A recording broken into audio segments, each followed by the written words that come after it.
বাচ্চা বা বড় কারুর যদি কানে যন্ত্রণা হয়, সর্দিতে কান কটকট করে বা কানে জল ঢুকে যায়, তবে আমার ঠাকুমার কাছে শেখা এই টোটকাটা খুব কাজে দেয়। নলটাকে কেটে নিয়েছি কাটার দিয়ে নিয়ে নিয়েছি, পেঁপে গাছ থেকে কেটে নিয়ে এলাম এই ডালটা, এরকম একটা সাইজ করে নিতে হবে।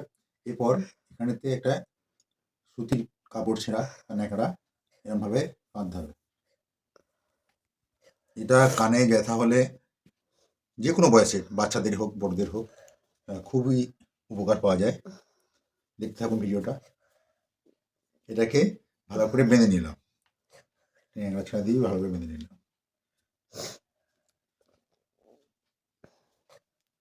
রেডি হয়ে গেছে। এটা দিয়ে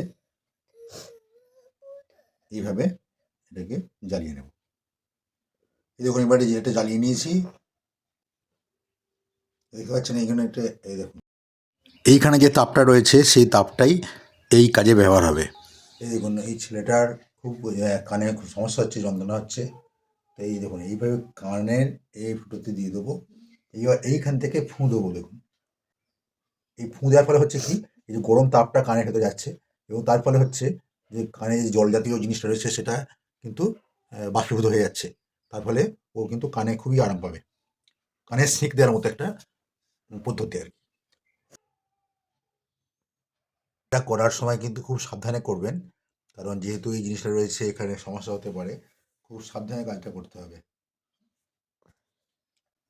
ফুঁটা দিতে হবে কিন্তু খুব আস্তে আস্তে, জোরে ফুঁ দেওয়া চলবে না, তাহলে হঠাৎ করে গরম তাপটা বেশি চলে যাবে। এই দেখুন কান থেকে কেমন জল বেরোচ্ছে, দেখুন দেখতে পাচ্ছেন কান থেকে কেমন জল বেরোচ্ছে।